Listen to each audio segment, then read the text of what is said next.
Dewch i ni byddio. Diolch yn y ti unwaith eto, Dduw, am gyfle arall i ddod i'th di ac yn gofyn i ti dri garhau wrthym ac i fod yn bresennol ac i fendithio yn hoedfa ac y bydd dy enw yn cael ei ddyrchafu. Tyr felly'n plith i ni'n gofyn hyn trwy enw y ceidiant yn Harglwydd Iesu Grist. Amen. Gydewch ni dechrau'n gwasanaeth drwy ganu'r emyn rhif 26. Emyn rhif 26. Cyduned nef a llawr i foli'n Harglwydd Mawr mewn hyfryd hoen clodforwn tra fo chwith ei ras a'i hedd dilith ac uchel ganon byth teilwng yw'r oen. Emyn rhif 26 gen i sefyll i'w chanu.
Croes yn gwasanaeth ar ôl yr oedfa fe fydd luniaeth ysgam drws nesaf yn y neuadd.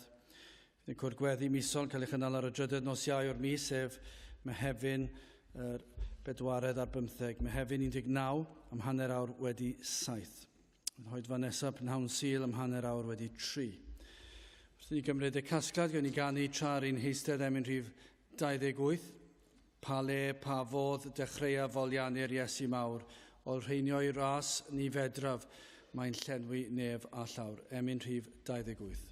Amen.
Darlleniad o lyfr Eseia, pennod 63.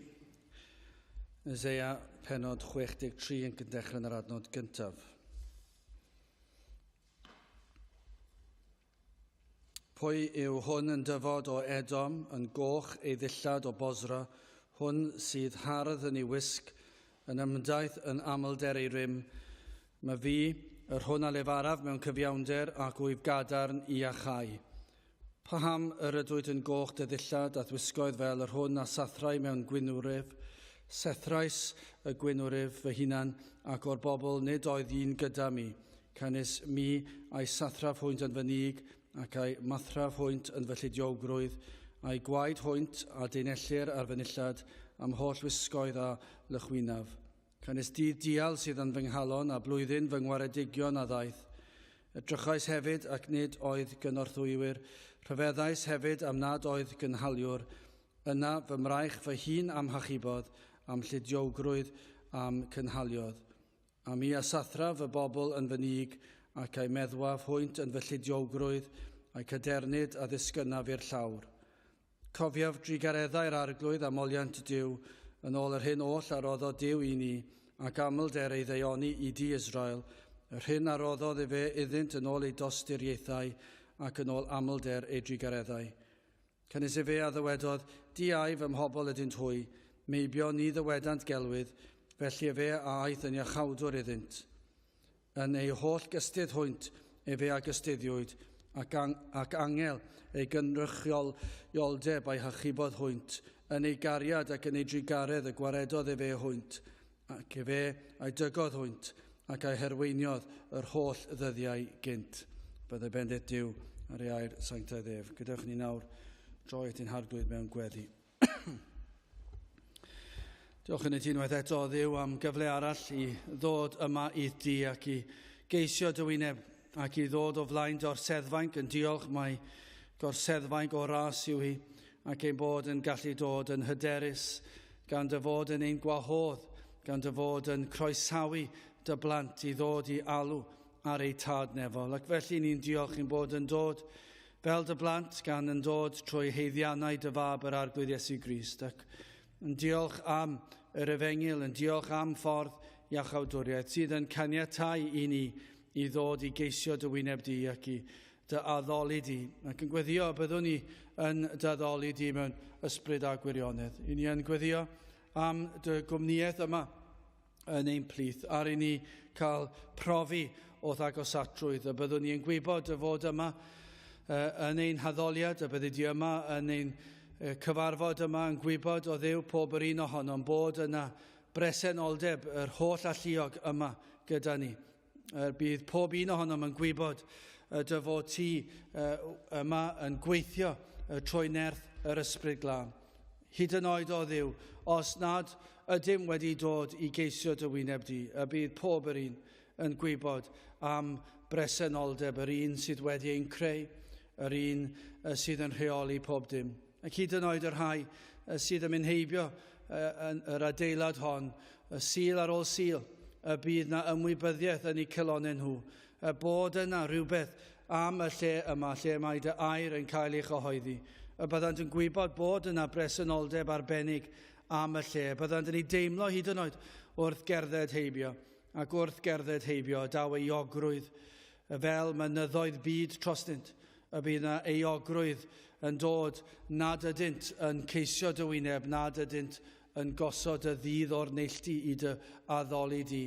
O Dduw, i ni yn gweddio ar i'r ysbryd fod ar waith yn argyhoeddi o bechod, yn agor llygaid y deillion mwyn iddynt weld ei hangen am waredwr. O Dduw, i ni yn gofyn i ti wneud hyn, i ni yn gofyn i ti i wneud yr hyn rwy ti wedi wneud sawl tro dros y blynyddoedd, dros y canrifoedd, ac yn enwedig yma yn ein gwlad ni, gwlad sydd yn gallu tystio i'r ffaith dy fod ti wedi trigarhau tro ar ôl tro, trigarhau at bobl nad oedd yn heiddi dim. Ac o Dduw, i ni yn gweddio am yr un profiad eto, ar ei ti trigarhau wrthym unwaith eto yma yn ein gwlad ni. Ac ar hyd a lled y byd hefyd, y byddwn ni yn cael clywed am y modd yr wyt ti yn cyfarfod at bobl ac yn ei bendithio ar y sil hwn. I ni yn gweddio felly, y byddi ti yn ein bendithio nawr ac yn ein paratoi ni ar gyfer wythnos arall.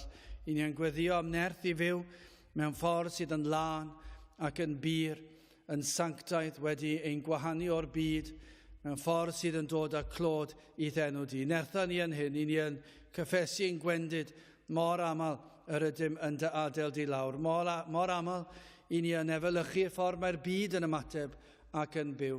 Ond o Dduw, i ni yn gwybod y fod ti yn drigarog, ac felly ni'n gofyn i ti i delio ni yn dy drigaredd, ac y byddi ti yn presennoli dy hun yma ac yn agosau at bob yr un ohonom.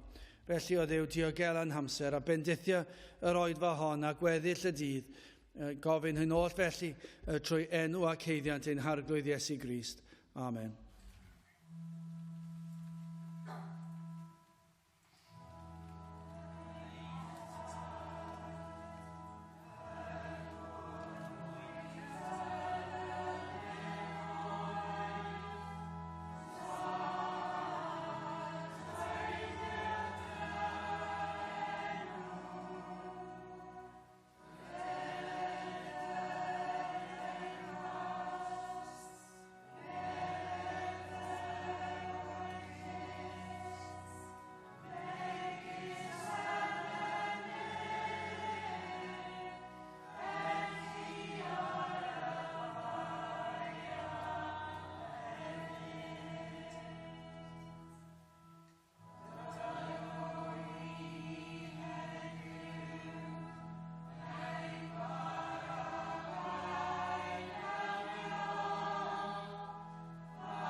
Dewch i ni ganu emyn rhif 377, 377. Arnad Iesu boed fy meddwl am dy gariad boed fy nghân, dy gyd sŵn dy ddioddefiadau fy serchiadau oll yn lan. Mae dy gariad uwch a glywod neb erioed. 377, gyn ni sefyll uwch anu. Amen.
Lawn testyn o Isaiah pennod 63 ar adnod gyntaf. Isaiah 63 adnod 1. Pwy yw hwn yn dyfod o Edom, yn goch ei ddillad o Bosra, hwn sydd hardd yn ei wisg, yn ymdaith yn amlder ei rym. Mae fi, yr hwn a lefaraf mewn cyfiawnder ac wyf gadarn i iachau.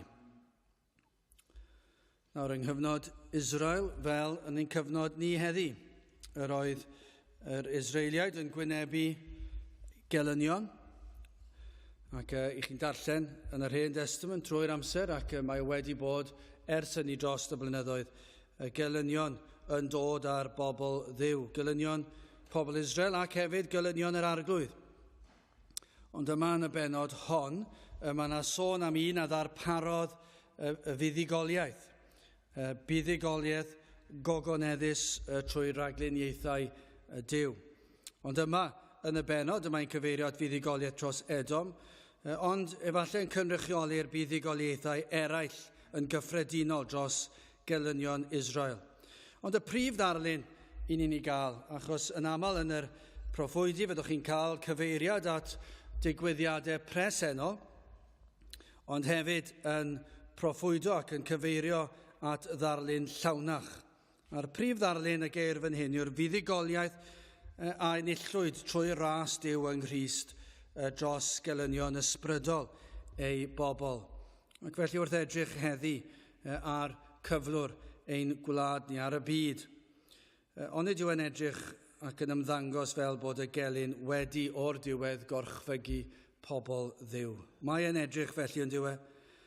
I chi'n edrych o'ch cwmpas chi, ac i ni wedi bod yn teithio'r gogledd yn ddiweddar, ac i chi'n gallu mynd ar hyd yr A470, ac fe fyddwch chi'n mynd heibio Capeli. Mae yna ryw arlunydd, ti'n methu cofio ei enwau nawr, fi'n credu o Burgess neu rhywbeth yw yn y gogledd sydd wedi gwneud collages o'r Capeli ar hyd yr A470. Cofio neu rhyw waith gyda'r plant yn yr ysgol. A mae wedi gwneud rhyw ddarluniau o Capeli o'r gogledd reit lawr i'r de. Dwi ddim yn gwybod beth oedd y pwrpas yn ei wneud beth oedd y rheswm, dwi ddim yn siŵr, ond mae e'n rhywbeth arbennig i weld faint o Capeli sydd, a dim ond ar hyd un lôn bydd honna. Petach chi'n edrych i weld yr holl Capeli sydd, ac yn edrych arnyn nhw heddi, ac i weld ble maen nhw erbyn hyn. Siwr o fod bod yr adeiladau dal i fyny, achos gafon nhw eu adeiladu mewn cyfnod lle bydd adeiladau felly ddim yn dirywio rhyw lawer, bydd yr garreg dal yna, mi fydd yr pileri dal yna, ac efallai bod y tu fewn wedi cael ei newid rhywfaint. Falle wedi cael ei werthu ar gyfer rhyw dibwyta, neu wedi cael ei werthu ar gyfer rhyw stordi, ar gyfer carpedi, ond fydd yr adeilad dal yno. Chi'n gweld, mae yna un lle dwi'n gallu meddwl ar hyd gornel a'r mynyddoedd o cwmpas, ac mae'r ffenestri yn anhygol. Maen nhw wedi newid y ffenestri gyd. Mae'n edrych yn wych o'r tu fas, ond lle wedi cael ei adnewyddu ar gyfer rhyw oriel neu rhywbeth neu gilydd yw e. O dyna yw'r Capeli ar hyd y lled Cymru bellach, ac petach chi'n edrych i weld, oes na Capeli dal a'i drysau'r agor i addoliad o rhyw fath, pryn bydden nhw, a petai nhw dal ar agor rhyw lon llaw, efallai 5, efallai 6 o bobl fyddem yn nychu'r cwrdd hynny ar hyd y lled wlad. Pryn iawn fydde'r Capeli gyda dros 20, 30, falle gewch chi ambell 40. Dyna yw'r cyflwr. Lle gynt, 100 o flynyddoedd yn ôl, byddai'r lle yma'n orlawn siwr o fod, a Capeli tebyg 6, 7, 8, 900, 1000, 1200, 1500. A sawl un yn pentre. Ond mewn tua hanner canrif mae'r Capeli wedi gwacau'n llwyr. Ac nid yn unig fod y Capeli wedi gwacau yn llwyr, mae yna atgasedd tuag at yr Efengyl wedi tyfu hefyd. Nid yn unig anwybodaeth, ond mae yna rhai sydd yn ymwybodol o'r Efengyl yn ei chasau hi. Ac yn llaw â hyn, mae yna godi yn yr graddau o anfoesoldeb a meddwdod yn ein gwlad ni. A dyna beth fydde disgrifiad ein gwlad ni bellach. Dyw e ddim yn wlad Gristnogol erbyn hyn. Dyw e ddim yn wlad grefyddol erbyn hyn. I ddweud y gwir, mae'n wlad baganaidd llwyr, lle mae pobl yn addoli eu hunan a phleser a chwant. A dyna, yr un fath o gyflwr a bydde'r Iddewon yn ei wynebu. Gelynion o'i hamgylch yn bob man. Dyma lle ni nawr yng nghanol dinas. Yn ddinas hyfryd ar yr wyneb, mae hefyd yn ddinas sydd heb gris, llawn pechod, llawn chwant. A dyma lle ni llon llaw. Ac onid yw yn edrych fel bod yr un drwg wedi ennill. Mae'n ymddangos felly. Ac mae'n edrych fel ymhen 5 mlynedd, 10 mlynedd efallai, a fydd yna y Capeli ar ôl. Os i ni'n mynd dirywio ar y Rhath i ni wedi wneud yn barod, byddwn ni ddim yn tybio fydd na lawer o eglwysi o gwbl, os o gwbl ymhen 10-15 mlynedd. 20 mlynedd, llawer ono ni, faint i ni agosau at 100 yna, byddwn ni'n agosau at 70. 20 mlynedd fydd ni hedfan. Felly, mi fyddwn ni'n agosau at 70 os byw ac iach. Ac felly, os fydd y mwyafrif ono ni fan hyn wedi cyrraedd yr oedran hynny, a rhai lot yn hun, yna pwy fydd ar ôl i ddod i addoli yn y Capeli? Yma ni'n glad ni. Pwy fydd na? Fydd na neb. Mae'r mwyafrif yn fwy o ddiddordeb dyn nhw mewn mwynhau eu hunan. Does dim hyd yn oed ymwybyddiaeth o dragwyddoldeb a gorfod cyfarfod a Duw. Dwna wedi cael ei wthio o'r neilltu. Maen nhw wedi cael eu perswadio gan y cyfryngau, gan y llyfrau gwyddoniaeth. Nad oes na Dduw, does dim creawdwr, does dim eisiau poeni byddwn ni'n gwynebu Duw rhyw ddydd, ac felly y mae pobl yn byw i'w chwantau a'i pleserau hunan. Ac onid yw yn edrych fel bod yr gelyn wedi gorchfygu pobl Dduw o'r diwedd. Mae wedi trio'n galed ers canrifoedd. A dweud wedi wneud yn dda iawn yng Nghymru nag yw. 1700, 1800, 1900 o Satan yn trial demsgil ar yr eglwys, ond yn methu ac oedd yr eglwys yn cryfhau, ond mae'n ymddangos fel bod e wedi llwyddo o'r diwedd yma yn y wlad hon. Ond nid yw yn hawdd digaloni i ni'n leiafrif pryn i'r bobl sydd yn ceisio Duw. Mae yna gymaint o elynion y gwir yr efengil sy'n cael ei ffrigethu. Mae yna gasineb tuag ato. Onid yw hyn yn gyffredin yn y di-gapel, ond hyd yn oed ymhlith y rhai sydd yn honni bod yn ddilynwyr Crist. Rhai sy'n proffesu. Ymhlith y rhai sy'n proffesu, mae yna gasineb at y gwir efengil. Dyn nhw ddim yn licio'r gwir efengil. Maen nhw eisiau efengil, ond nid y gwir efengil. Maen nhw eisiau efengil sydd yn mynd i ddweud wrthyn nhw, maen nhw'n credu mewn Duw, ac fe ewch i'r nefoedd os ych chi wedi gweddio rhyw weddi, ac maen nhw eisiau efengil o'r fath honno, ond dydyn nhw ddim eisiau efengil sydd yn sôn am sancteiddrwydd ac ymwahanio'r byd a gostyngeidrwydd ac edifeirwch. Dwi'n eisiau efengil felly. Dwi'n eisiau efengil sydd yn dweud bod rhaid chi fod yn sanctaidd, sy'n eisiau efengil felly, ond maen nhw eisiau efengil sydd yn gyffyrddus sydd yn nhw. Ac felly mae yna gasineb hyd yn oed fyna ymhlith rheini tuag at y gwir efengil. Mae'n ddigon gwael cael y di-gapel i gysau'r efengil, ond i gael rheini sydd yn honni fod yn rhyw fath o Gristnogion.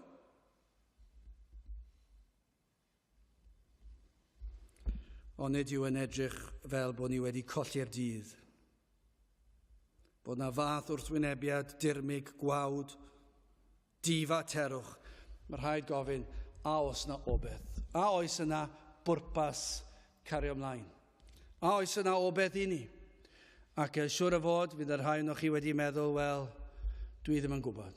Dwi ddim yn gwybod oes pwrpas cario ymlaen. Mae'r frwydr rhy galed, mae'n rhy anodd. Mae'n edrych yn amhosibl. Nid efallai bod chi'n dweud, dydw i ddim yn credu yn yr efengil, falle bod chi dal i ddweud dwi'n credu yn yr efengil, ond efallai bod Duw wedi troi cefn ar y wlad yma, ac byddai fe'n iawn i wneud hynny. A falle byddwch chi'n meddwl, wel, beth am i ni rhyw wlad arall a gweithio'n galed fyna, lle mae Duw yn bendithio. Ond ein gwlad ni yng Nghymru, oes pwrpas. Oes na bwrpas pregethu, lle does neb eisiau dod i wrando. Dim diddordeb o gwbl. Mwy o ddiddordeb mewn pethau'r byd. Wel, gen i weld sut oedd Eseia'n teimlo. Dwi'n siŵr bydde fe wedi teimlo'n ddigalon ar y degau bydde. Ond yr oedd e'n cofio pwy oedd Duw. Ac oedd e'n cofio am ei fawredd e. Wel, yn gyntaf, hoffwn i edrych ar yr un mawreddog sydd yn cael ei ddisgrifio fan hyn. Ac yna at yr un cyfiawn, ac yn olaf at yr un achubol. Wel, yn gyntaf at yr un mawreddog. Wel, roedd y dyddiau'n ddi, ac y maen nhw'n ddi bob un ono ni. I ni'n gweld y fath, y difaterwch yn y byd, ac ymlith pobl Dduw. I ni'n gweld yr atgasedd, i ni'n gweld yr atgasedd tuag at sancteiddrwydd a ddiwioldeb. I ni'n gweld saint yn dyheu am weld y ddigwell, ond y digred, y pechadur. Mae nhw yn ganol I tywyllwch nhw. Efallai eu bod nhw wedi dod, efallai bod yna rhywun fan hyn wedi dod I weld eich cyflwr. Mae'r Cristion wedi gweld cyflwr y wlad ac yn gweld yr sefyllfa'n drychinebus ac yn ddigalon ac yn meddwl, oes yn obeth, ond efallai bod yna bechadur hefyd wedi dod I weld I cyflwr ac wedi dod at ddiwedd y daith a ddim yn gwybod pa le I droi, ond nid oes yna bobl yn gallu bod felly. Chi wedi cael cip olwg ar dywyllwch cymdeithas, ar dywyllwch eich enaid eich hun. Chi wedi gweld gwacter y byd. Falle bod yna rai wedi cael siom yn y byd. Chi wedi gweld rhagrydd eich enaid eich hun. A falle bod yna anobaith wedi dod yn eich calon chi. Chi wedi gweld methiant. Falle diffyg nerth eich hun I wella eich hun. Falle bod chi wedi trio gwella eich hun a chi ddim wedi llwyddo. Llawer wedi methu gwneud pen a chynffon o fywyd. Pam I ni yma? Beth yw'n pwrpas ni? Beth sydd I ddod? Falle bod yna lawer wedi ceisio gwella, codi safonau bywydau ac yn ceisio bod yn fwy caredig ac yn fwy goddefgar, ond tro ar ôl tro yn syrthio i'r un bai ac yn mynd nôl i'w pechodau. Mae rai wedi clywed am Dduw ac am ffordd iachawdwriaeth, ond efallai wrth glywed yr efengil ac yn gweld I pechod eu hunan ac yn gweld I cyflwr eu hunan a gweld cyflwr cymdeithas, efallai eich bod chi wedi digaloni ac yn meddwl beth yw'r pwrpas? Beth yw pwrpas bywyd? Beth yw pwrpas byw? Beth yw'r holl treialon yma sydd yn mynd o'n cwmpas ni? Ond nid oedd yn bosib bod yna rai falle dan euogrwydd pechod wedi cael argyhoeddiad o bechod. Mae Pantacelyn yn disgrifio fe pwysau fel mynyddoedd byd. Yr emyn, siwr fod un o'r rai gorau gafodd ei ysgrifennu erioed, mi dafla maich oddi ar fy ngwar wrth deimlo dwyfol loes. Euogrwydd fel mynyddoedd byd dri'n ganu wrth y groes. Os yna rai, efallai, y trwbl I chi'n ffeindio, chi sydd heb dod I gredu ac I chi dan bwysau euogrwydd, mae'r holl frwydr yma mynd ymlaen yn eich enaid chi ac chi'n teimlo pwysau ogrwydd eich pechod chi, chi'n gweld pechod y byd, chi'n gweld pechod cymdeithas ac mae fel mynydd yn pwyso ar eich ysgwyddau chi. Mi dafla maich oddi ar fy ngwar, beth wrth deimlo dwyfol loes, euogrwydd. Ydych chi'n teimlo yr euogrwydd hynny sydd fel mynyddoedd byd? Os nad ydych chi'n teimlo euogrwydd fel mynyddoedd byd, o dyna sefyllfa trychinebus. Y sefyllfa gorau I fod yn ddiw bod chi yn teimlo y pwysau euogrwydd fel mynyddoedd byd. A oes yna faich ar eich ysgwyddau chi? Wel, achos I ryw raddau, at yr rhai hynny ni yn pregethu gan amla, mae yna rai sydd yn dod I fewn sydd yn ymalio dim am yr efengil. Ac I bwynt dydy'r pregethu ni'n wneud efallai ddim yn cael ei cyfeirio at nhw achos maen nhw'n galed ac I ni'n dibynnol yn llwyr ar yr ysbryd I ddod I agor I llyged nhw I weld eu hangen am waredwr. Ac heb iddyn nhw'n weld rhywfaint o'i pechod I ryw raddau, jyst dim byd fydd yn cael ei ddweud fydd o unrhyw werth iddyn nhw. Achos mae rhaid iddyn nhw weld yr euogrwydd, iddyn nhw deimlo y pwysau fel mynyddoedd byd. Ac I bwynt, yr neges sydd yn cael ei ffregethu fan hyn, yw'r rhai sydd wedi gweld eu cyflwr nhw ac sydd yn teimlo'r baich fel bethau gylynion o'i cwmpas nhw gyd ac maen nhw'n gweld gylynion bod nhw yn elyn i'w henaid eu hunan ac I bod nhw dan y pwysau ofnadw yma. At y rhai hynny, I ni wir yn pregethu wrth gwrs, I ni yn ymdrechu cyrraedd yr rhai caled hynny, y rhai sydd yma dim diddordeb o gwbl. Ond yr efengil yw'r rhai sydd wedi gweld eu pechod. Chi sydd ddim yn gwybod pa le I droi. Mae'r emyn yn mynd ymlaen, os edrych wnaf i'r dwyrain draw, os edrych wnaf i'r de. Ydych chi wedi edrych am help yng nghanol treialon byd, y gelynion y byd o cwmpas chi? Chi wedi gweld o'r diwedd? Chi wedi gweld fel yr Iddewon yn gweld gelynion o'i hamgylch nhw a'i calonau nhw'n suddo? Ydych chi wedi gweld eich pechod, ydych chi wedi gweld y byd I fod e'n llawn rhagryth. Maen nhw'n honni bod nhw'n uchel eu cloch, bod nhw'n llawn hapusrwydd, ond dyn nhw ddim yn hapus. Maen nhw'n llenwi bywyd o un peth i'r llall. Mae bywyd nhw mor ddiflas, ar ôl cael rhyw bleser, maen nhw'n goffo cael rhyw bleser arall. Ac ar ôl rhai profiadau o'r pleserau hynny, dyw hwnna ddim yn bodloni nhw. A mae rhaid nhw fynd am rhyw bleser arall, ac maen nhw'n goffo mynd I rhywbeth arall, ac maen nhw'n mynd o un peth i'r llall, a dyw e byth yn ei bodloni nhw. Ac eto I gyd, maen nhw'n honni bod popeth yn iawn. Ydych chi wedi gweld gwacter hwnna? Achos os ydych chi, teg atoch chi ni'n pregethu. Ac os ych chi wedi teimlo iogrwydd fel mynyddoedd byd, beth wnaethoch chi? A wnaethoch chi chwilio am rywle neu ryw un gall helpu. Os edrych wnaf i'r dwyrain draw, os edrych wnaf i'r de. Ydych chi wedi edrych am help? Efallai bod chi wedi edrych yn fewnol a chi wedi methu. Chi wedi methu helpu eich hun, wedi'r holl weithredoedd, I chi dal methu dod o hyd I heddwch. Falle bod chi wedi trio gwella'ch hunan, chi wedi trio gwneud hyn, chi wedi trio gwneud y llall, ond chi'n methu tro ar ôl tro ar ôl tro. Chi wedi methu dod o hyd I sicrwydd bod Duw wedi'ch maddau chi, ac chi methu cael y bodlonrwydd yna. Yna be wnaethoch chi? Fe wnaethoch chi edrych I rywle arall i'r dwyrain draw ac yna i'r de. Ond o dim byd yno, falle bod chi wedi trio rhyw grefydd arall. Falle bod chi wedi trio rhyw feddylfryd ar fyd, chi wedi darllen lan mewn rhyw gylchgrawn neu rhywbeth yn meddwl, o, driau hwnna. Falle bod chi wedi mynd ar rhyw gyfeillion, a fe driau hwnna, chi wedi chwilio am rywun sydd yn gallu helpu chi. Ond o dim byd yno, neb yno i'ch helpu chi. Siomedigaeth ym mhob cyfeiriad i'r dwyrain, i'r de, i'r gogledd, i'r gorllewin, I ba bynnag ble chi wedi edrych, mae yna siom ym mhob cyfeiriad. Crefyddau'r byd yn llawn clochtar yn dydyn nhw. Dim sylwedd ydyn nhw, dim sicrwydd. Ewch chi unrhyw grefydd y byd, a gofynnwch chi a gewch chi sicrwydd gan unrhyw grefydd yn y byd. Ewch chi unrhyw un. Ewch am daith bach o gwmpas y byd. Ewch chi rhyw wlad pell, a ewch i'w crefydd nhw, ac ewch i'r bobl. A be ffeindiwch chi, os newch chi gael sgwrs nhw, beth chi allu siarad eu iaith nhw? Falle bys chi gael rhywun I gyfieithu chi.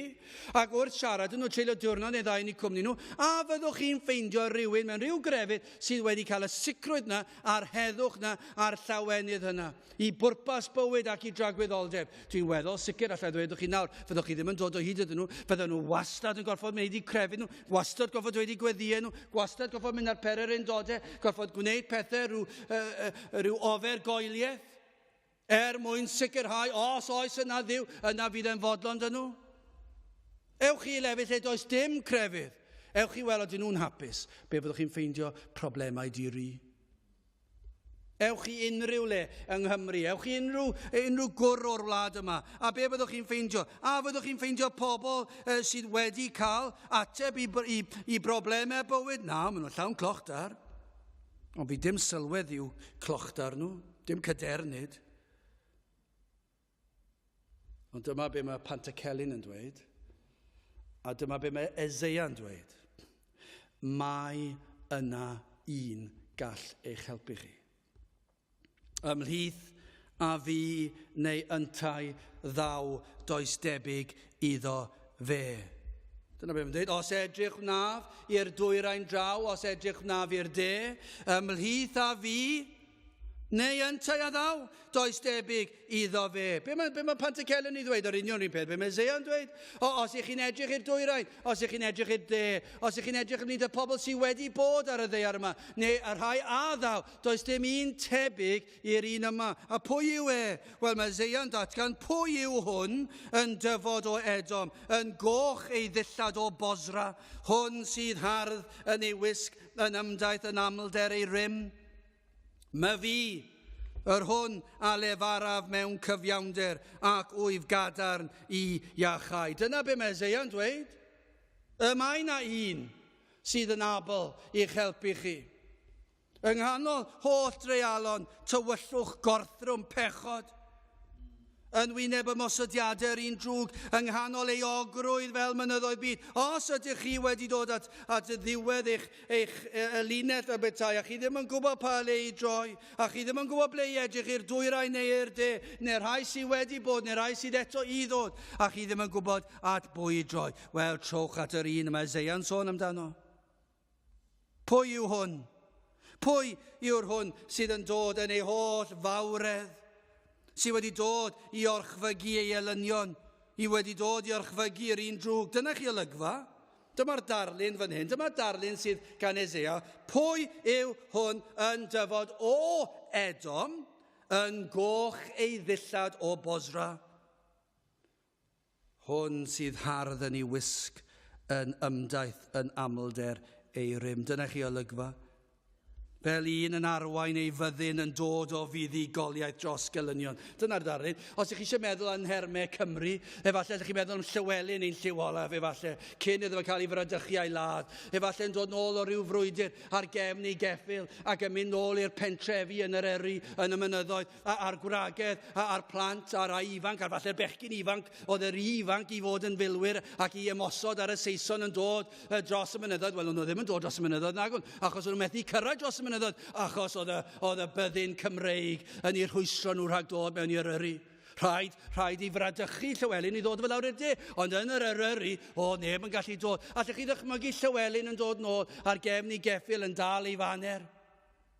A gwaed yn llifo, nid i gwaed ei elynion a'r mwd ar ei wyneb a'r cyhyrau'n dod, a'r cleddif yn ei lawr, a'i waiwff yn fan hyn, a mi fyddai'r holl bentref yn dod allan ac yn canu clodyr. Llywelyn yn dod yn ôl ar ôl y frwydr. Dyma i chi'n, oedd yn hardd, yn amlder ei rym. Nawr, wrth gwrs, oedd yn hardd, oedd yn llawn gwaed, amwd, ond i'r un oedd yn dod nôl o frwydr yn fuddugoliaethus. Dyna chi ddarlun.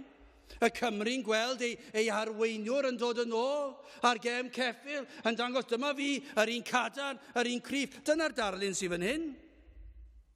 Yw'r un yn dod yn ôl o frwydr, a gwaed ei elynion ar ei gorff, a'r mwd, a pobl yn dweud, dyma i chi un, llawn ysblander fel y cadfrigdog ar gefn ei Capel, yn gorymdeithio'n fuddugoliaethus.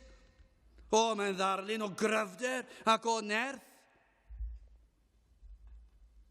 Dyna chi ddathlu yn goch. Mae'n goch wedi orchuddio ar gwaed y gelynion. Mae'n dangos diffyg ofn hefyd, diffyg blinder fan hyn, yr ymddangosiad o frwydr ar ei ddillad a'i groen. Mae'n ddarlun o nerth a chadernid adnod 2 ymlaen. Paham yr ydwyd yn goch dy ddillad a wisgoedd fel yr hwn a sathrau mewn gwynwryf, sethrais y gwynwryf ei hunan, ac o'r bobl nid oedd un gyda mi, canis mi a'i sathraf hwynt yn fy nig ac a'i mathraf hwynt yn fy lludiogrwydd, a'i gwaed hwynt a dinellir yn fy nillad, am holl wisgoedd a lychwynaf. Be mae'n dweud? Mae wedi sathru ar ei elynion fel un yn sathru ar rawnwyn mewn gwynwryf. Dyna be mae'n dweud. Mae wedi sathru arnyn nhw. Mae wedi curo nhw. Mae'r un yma sonir amdano. Mae wedi ennill y fuddugoliaeth. Ac fe wnaeth erbyn ei hun. Mae wedi concro ei elynion. Mae'n dweud fan hyn, ac o'r bobl nid oedd un gyda mi. Fe enillodd fuddugoliaeth arben ei hun. Mae wedi concro ei elynion, ac fe fydd yn ei concro, ac yn ei sathru dan draed. Yr argaf ych chi'n cael fan hyn yw, mae'r fuddugoliaeth yn sicr. Felly pwy yw hwn de? Mae gallai bod neb arall ond Crist, y Meseia mab Duw. Dyna pwy yw'r un sydd wedi concro, sydd wedi ennill y frwydr. Mae wedi wneud e. Mae e'n barod wedi concro. Mae e'n barod wedi ennill y frwydr. Mae'n mynd ymlaen yn ail i sôn am yr un cyfiawn. Pwy yw hwn yn dyfod o Edom, yn goch ei ddillad o Bosra, yr hwn sydd hardd yn ei wisg, yn ymdaith, yn amlder i'r un, mae fi, yr hwn a lefaraf mewn cyfiawnder. Dyna beth mae'n dweud. Mae Crist fan hyn yn disgrifio ei hun. Trwy Eseia, disgrifir yma geiriau Crist am ei hun. Fe yw'r un sydd yn dyfod yn fuddugoliaethus, yn hardd ei wisg, yn amlder ei rym. Ond mae'n dweud am ei hun, mae fi yr hwn a lefaraf mewn cyfiawnder. Ond nid yw popeth amdano yn gyfiawn. Mae ei lefaredd yn gyfiawn. Mae ei weithredoedd yn gyfiawn. Popeth am yr un yma sydd yn dod yn ôl o'r frwydr yn fuddugoliaethus wedi concro. Cyn llunio'r byd, cyn lledu'r nefoedd wen, cyn gosod hael, na lloer na ser uwch ben, fe drefnwyd ffordd yng nghyngor tri yn un I achub gwael golledig eog ddyn. Dyna chi gyfiawnder. Y modd y trefnodd y drindod yn rhagwyddoldeb cyfamod gras. Dyna chi gyfiawn. Dyna chi arwydd o gyfiawnder. Mae fi yr hwn a lefaraf mewn cyfiawnder. Ewch yn ôl cyn y byd ac yr oedd yn gyfiawn. Yn trefnu holl fendithion yr etholedig yn ei ragluniaethau cyn seilio'r byd fe drefnodd yr Iesu. Yn ei ragluniaethau fe drefnodd yr holl bendithion ei bobl. Fe drefnodd diwygiad 1859, fe drefnodd diwygiad 1914. Mae wedi trefnu diwygiadau diri. Pwy a oer I ni'n ymddiried bod na un ar fi'n dod. Fe drefnodd cyn seilio'r byd. Fe drefnodd ffordd iachawdwriaeth. Mae wedi trefnu bendithion yr etholedigion. Fe lefarodd Crist mewn cyfiawnder trwy proffwydi. Ymddangosodd. Do be ddath trwy'r proffwydi, fe roddodd Duw y geiriau i'r proffwydi I bregethu ac I gyhoeddi. Beth oedden nhw? Geiriau o gyfiawnder. Gewch chi ddim geiriau tebyg iddyn nhw mewn unrhyw lyfr sanctaidd, os allwch chi alw nhw'n hynny. Unrhyw lyfr arall yn y byd I gyd. Dim byd mor gyfiawn ac y ceir yma. Mae'r holl eiriau ynghanwyd trwy'r proffwydi yn eiriau o gyfiawnder. Ymddangosod i'w bobl. Pan ddath yn faban, ei fwriad oedd datgelu cyfiawnder y tad. Dyna pam dath Crist i'r byd I ddatgelu cyfiawnder y tad. Dangosodd hefyd cyfiawnder ei hun. Pan nath fyw ar y ddaear, fe nath yr un yma dangos ei gyfiawnder ei hun, yr hyn yr oedd yn cynnig i'w bobl. Fe nath hefyd I ddangos methiant cyfiawnder dyn. I ni'n meddwl yn uchel yn aml iawn o'n cyfiawnder ni'n hunan, ond fe ddath Crist I ddatgelu ni, I ddatguddio ein methiant ni yn ein cyfiawnder. Mae nid cyfiawnder yw Ni wedi trio defnyddio ein cyfiawnder ei hun I gyrraedd y nef, ond dyma be ddath Crist dod I ddangos nad oedd gennym ni gyfiawnder o gymharu a'i gyfiawnder I ni'n gweld ei ffyddlondeb. Fe fydd yn ffyddlon i'w addewidion. Mae hwnna'n elfen o'i gyfiawnder ond yw I fod yn ffyddlon i'w addewidion os yw wedi rhoi addewid, mae'n cadw at ei air. Mae'n un y gellir ymddiried ynddo. Datguddiad 19, adnod 11, ac mi a welais y nef yn agored, ac wele farch gwyn, yr hwn oedd yn eistedd arno, a elwyd ffyddlon a chywir, ac mewn cyfiawnder y mae fe yn barnu ac yn rhyfela. Does neb yn gallu barnu fel Crist, y mae yn gwbl gyfiawn. Ni fydd yr un gelyn, ni fydd yr un anghredadyn yn cael ei drin yn anheg. Os ych chi'n poeni am degwch, peidiwch â phoeni.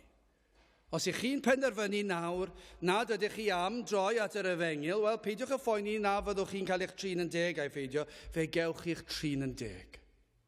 Fe fydd yn berffaith deg, mae'n gyfiawn. Fe fydd yn eich trin chi yn gwbl deg. Fydd yr un anghredadyn yn dioddef o anhegwch. Ond fe fydd yn barnu yn ôl ei safon o berffeithrwydd. Ond beth ni'n gweld fan hyn hefyd yw bod wedi cynnig ffordd o waredigaeth. Cynnigodd ei berffeithrwydd fe'i gyfiawnder. Dyna beth mae'n neud. Dyna beth mae'r adnod yma'n I ddweud wrthyn ni. Mae'n cynnig ei berffeithrwydd, ei gyfiawnder. Fe ddath Crist yn gwybod y bydd pawb yn sefyll o flaen Duw y barnwr ac nad oes gobeith gan neb yn ei cyfiawnder ei hun. Ond mae'n gwybod hefyd iddo ddod a chyflawni yr oll oedd yn angenreidiol. Dyna pam dath Crist. Fe ddwedodd dwi'n gwybod nad oes gobaith i'r bobl achos bydden nhw byth yn gallu cyrraedd safon o berffeithrwydd. Ond dyna be dath Crist I wneud. Fe nath popeth oedd yn angenreidiol. Fe gyflawnodd ddeddf yn llwyr ein mwyn ni. Dyna yr aneddigrwydd falle I chi yn ei deimlo. I chi'n gwybod bod angen I chi wneud rhywbeth ac fe fyddwch chi byth yn ei gyrraedd, byth yn ei gyflawni, byth yn gwneud digon I gael sicrwydd ei fod yn ddigonol. A dyna yw problem yr holl fyd. Dyna yw problem crefyddau'r byd. Maen nhw'n gwybod bod rhaid wneud rhywbeth. A bod rhaid ymdrechu I wneud rhywbeth, ond dyn nhw byth yn gallu cyrraedd y nod. Byth yn gallu gwneud digon. Mwyn iddyn nhw gallu bodloni a cael y sicrwydd fod popeth yn iawn. Ond yr hyn a welwn yng ngair Duw yw daeth Crist I roed o'i gyfiawnder I ni. Chi sydd dal I ymdrechu ac yn methu, sylwch hyn fe ddaeth Crist I wneud yr hyn fethwch chi I wneud. Fe ddaeth ei gynnig ei gyfiawnder I chi. Dim syndod disgrifir fel un anerth, hwn sydd yn hardd yn ei wisg, yn ymdaith yn amlder ei rym, a'r wisg yn hardd yn llawn gwaed a mwd. Ond mae'n hardd I chi sydd eisiau gweld rhywun sydd wedi brwydro drostoch chi, un sydd wedi dod ac sydd wedi llwyddo ennill y fuddugoliaeth, wedi concro'r un drwg, fe ath e'r groes, fe gymerodd e'r gosb yn eich lle chi, fe gymerodd e'r hoelion, fe gymerodd e'r gwaywffon, fe gymerodd e'r goron ddraen, fe gymerodd e'r tad yn tywall ei gosb ar ei fab yn lle ni. Dyna pa mae'n hardd. Dim ond mab Duw gall fod wedi cyflawni hyn oll yn ein lle ni, a fe yw'r un. Pwy yw hwn yn dyfod o Edom, yn goch ei ddillad o Bosra, hwn sydd yn ei hardd yn ei wisg, yn amlder ei rym. Pwy yw e? Wel, Crist. Crist yw'r un sydd wedi ennill y frwydr ac ennill y fuddugoliaeth. Wel, yn olaf, beth am yr un achubol yma? Pwy yw e? Mae fi, yr hwn a lefaraf mewn cyfiawnder ac oif gadar ni a chai. Mae e'n gadarn, mae e'n nerthol, mae e'n gwbl abl i'ch iachau chi ac i'ch achub chi. Daeth yn ei holl nerth o'r nefoedd i'r ddeiar I drigo ymlith pechaduriaid ac fe ddangosod fath nerth o'r rodio llwybr unig i'r groes. Dyna chi nerth yn dod. Yn gwybod beth oedd o'i flaen fe ddath o'r nefoedd i'r ddeiar ac fe rodiodd fel plentyn ac fel dyn ifanc ac yna fe ath holl lwybr yn ei weinidogaeth yn gwybod ble oedd hwn yn mynd I ddiweddu. I'r groes, oedd yn gwybod ble oedd yn mynd. Dyna chi nerth. Ac wrth iachau, ac wrth achub, mae'n dangos cydernid. Mae e'n ei wneud yn ei lawnder, mae e'n iachau yn llwyr. Nid hanner achub, nid achubiaeth rhannol yw mae e'n achubiaeth gyflawn. Sydd yn cychwyn y gwaith yn ein dyheuadau os I chi wedi profi gwaith yr ysbryd glân arnoch chi ac wedi dechrau dod ar pwysau'r euogrwydd yma'n dechrau cynyddu. Ac mae'n mynd yn fwy ac I chi wedi gweld eich gwacter, chi wedi gweld y byd am beth yw ac I chi wedi gweld bod angen chi droi at Grist. Pwy berodd hynny ddigwydd? Wel, dim ond oedd yn gallu peri I chi I weld eich pechod trwy'r ysbryd glân yn agor eich llygaid. Be sydd yn y cychwyn, yn y deheuadau cychwynnol yna, y cwestiynau cyntaf yna, pam ydw I yma, sut, beth, os. Trwy'r ysbryd glân sydd yn arwain yr enaid I argyhoeddiad ac I ogrwydd. Ac yna trwy'r ysbryd mae'n dangos bywyd yr arglwydd Iesu Grist ei hun. A mae'n arwen chi weld ei fywyd, ei weithredoedd yn cyflawni'r ddedd. Gweld ei weithredoedd o gariad ac o drigaredd tra'r y ddeiar. A trwy'r ysbryd mae'n arwen chi at y groes. I chi'n dod, falle'n dod, chi wedi clywed am y groes sawl tro, ond falle bod ddim wedi aros yn eich meddwl chi. Chi wedi deall ei ryw raddau yn ddim cweit, ond I chi nawr yn dod I weld eich pechod, a dyna gyd I chi'n ei weld, ond yna rywsut yn ganol yr euogrwydd fel mynyddoedd byd, a mae'r ysbryd yn dod â chi trwy'r rheini, ac chi'n cael clywed am yr un sydd wedi dod i'ch achub chi, wedi dod i'ch iachau chi, wedi dod i'ch helpu chi, ac mae wedi ennill y fuddugoliaeth. A pwy yw Wel, Crist yw ac mae'r ysbryd yn arwain chi at yr un sydd wedi byw yn eich lle chi, bywyd perffaith, ac wedi marw ar y groes yn eich lle chi, ac wedi cymeryd I gofaint y tad. Dyna I chi gadernid. Dyna pa mae'n cael ei alw yn un cadarn. Mae yna garol I ni'n canu amser Nadolig ar gyfer heddiw'r bore yn faban bach, y ganwyd gwreiddyn Jesse yn faban bach, y cadarn ddaeth o Bosra. Dyna be mae'n dweud. Y cadarn ddaeth o Bosra, dyma fe. Mae wedi dod, mae'n gadarn, mae'n fuddugoliaethus. Wedi dod i'ch achub chi o euogrwydd pechod, o grafangau Satan. Eich tynnu chi, tynnu'r cadwyni yn rhydd, Fel nad ydych chi'n gaeth i bechod ac i Satan, mae wedi dod i chryddhau chi. Dyna be nath e dod gyda'r cleddyf fel petai fe allai dorri'r cadwyni'n yn rhydd. Nad ydych chi'n gaeth i bechod ac i chwant ac i bleserau ac i Satan ac i'r byd. Mae yn eich chryddhau chi. Dyma'r un sydd yn gadarn. Yr oedd gadarn i achau wrth achub. Mae'n rhoi bywyd trygwyddol ac mae'n rhoi heddwch i chi a Duw. Pam? Mae wedi talu'r pris i chi yn llawn. Dyna pam bod hwn mor gadarn, mae mor bendant. Pam? Fe dalwyd y pris yn llawn. Mae'r cadernid yma'n arbennig hefyd wrth roi cysur. Os yw yn achub, mae yn achub am dragwyddoldeb, a mae yn barhaol, a nid yw yn gallu methu. Mae mor bwerus, mae'r iachawdwriaeth yma'n berffaith. Pan y mae Duw yn cychwyn gwaith, mae'n abel i'w gwblhau. Adnod enwog yn Philippiaid 1, adnod 6 gan fod yn hyderus yn hyn, y bydd yr hwn a ddechreuodd yn eich waith da ei orffen hyd dydd Crist. O, dyna chi gadernu, dyna chi hyder, os yw Duw yn cychwyn gwaith, yna mae'n ei gwblhau ac y mae'n un parhaol, mae'n un tragwyddol, y mae'r fuddugoliaeth yn un gyflawn. Wedi agor ein llygaid, yna mae'n arwen chi at y groes. Yna mae yn abal i'ch cadw tan y dydd y cawn ni'n weld wyneb yn wyneb. Dyna be mae'n abal i wneud. Ar ôl mynd â chi at y groes, ar ôl i'ch pechod cael ei hoelio i'r groes, ar ôl i'w waed eich golchi chi'n lan, mae mor gadarn, mae'n abal i'ch cadw chi tan y cewch i'ch weld e wyneb yn wyneb. I ni eisoes wedi gweld prawf o'i allu iachub. I ni wedi gweld pobl yma sydd wedi dod o dywyllwch i oleuni. I chi eich hunan wedi dod o dywyllwch i oleuni. Chi wedi darllen yn eich llyfrau hanes am y saint a fi dros y blynyddoedd, y rai fwyaf tywyll, y rai fwyaf caled. Ac i chi'n darllen am eu bywydau nhw yn ganol eu tywyllwch a'i holl bleserau'r byd. Ac yna i Dduw i'w cyffwrdd nhw.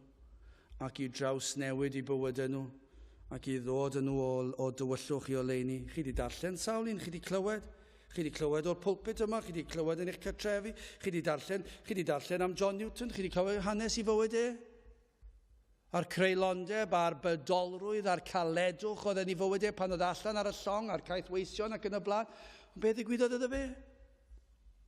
Fe gafodd ei draws newid nes bod yn ysgrifennu'r emynau mwyaf anhygoel. Ond byddwch chi byth wedi meddwl hynny yn reiddiol? Pan o'ch chi'n gweld ei fywyd yn y tywyllwch, yn y pydau werchill oedd e ynddi. Ond yna beth ddigwyddodd? Fe ddath yr ysbryd a'i arwen at Grist. O, mae wedi digwydd tro ar ôl tro. Ydych chi'n gwybod am unrhyw grefydd arall sydd yn gallu traws newid fel hyn? Dwi ddim. Dwi ddim yn gwybod am unrhyw beth arall sydd yn gallu roi'r fath lawenydd, y fath gadernid, y fath sicrwydd. Dyna i chi bwer, dyna i chi nerth sydd yn yr efengyl. Ewch i bob cwr o gymdeithas ac fe gliwch am gadernid Crist i achau. Ewch i unrhyw le. Ewch i unrhyw le. Ac fe fyddwch chi'n clywed bod Crist wedi llwyddo traws newid bywydau fyna.